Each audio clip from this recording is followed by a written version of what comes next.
राधाचं झालं अपहरण. तेजाला विचारले प्रश्न. पिंगा गर्ल समोर आलं नवीन संकट. दोन व्यक्ती तेजाला येऊन भेटतात आणि त्यांना सांगतात की आम्ही राधाचे आई बाबा आहोत. तेजा त्यांच्यावर विश्वास ठेवून राधाला त्यांच्यावर सोपवते.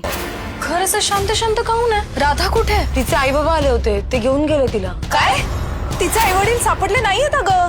मग जे आले होते ते कोण होते? शाबास, आता काय करतील या बुलबुल बागच्या पोरी?